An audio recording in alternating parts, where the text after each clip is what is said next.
இப்ப அவங்க திராவிட மாடல் 2.0 மாடல்னு சொல்றாங்க. அது இன்னும் கூடுதல் என்ன சொல்லுவாங்கன்னா, சமூக நீதி மாடல் அப்படின்னு சொல்லுவாங்க. Social justice model. அப்ப சமூக நீதி மாடல்னா, ஒடுக்கப்பட்ட மிகவும் பின்தங்கிய நிலையில் இருக்கின்ற கரெக்ட். மக்களை எல்லாம் உயர்த்துவது. ம். அவங்க கேட்கக்கூடிய அங்கீகாரத்தை கொடுப்பது. இதுதானே சமூக நீதின்னு சொல்லுவாங்க. ம். ஆனா, பல நாட்களாக தூய்மை பணியாளர்கள் தொடர்ந்து போராடிட்டு இருக்காங்க. ஏன் போராடுறாங்க? எதுக்கு போராடுறாங்க? இந்த தூய்மை பணியாளர்கள்னு பேரு வச்சே சோறு வச்சியான்னு ஒரு பழமொழி சொல்லுவாங்கல்ல. அது மாதிரி இவர்களுக்கு தேவைப்படுவது சலுகைகள் கிடையாது. அவர்களினுடைய உரிமைகள். வேறு யாராவது போராடும்போது, நான் வேணா உனக்கு சோறு போடுறேன்.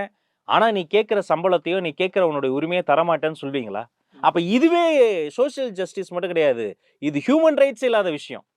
இல்ல அந்த தூய்மை பணியாளர் குறித்து கேள்வி கேட்கின்ற பொழுது, அமைச்சர் சேகர் பாபு, ஐயோ! அதுக்கெல்லாம் பதில் சொல்ல மாட்டேன்னு சிரிச்சுட்டு போறாரு. இது எந்திரிச்சு எதோடைய போறாரு. அறிகுறி?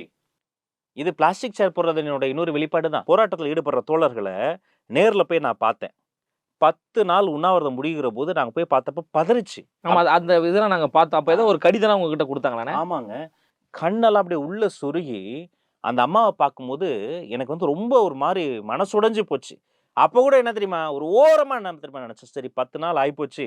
கூப்ட்டு பேசுவோம். கூப்ட்டு பேச மாட்றாங்க தம்பி.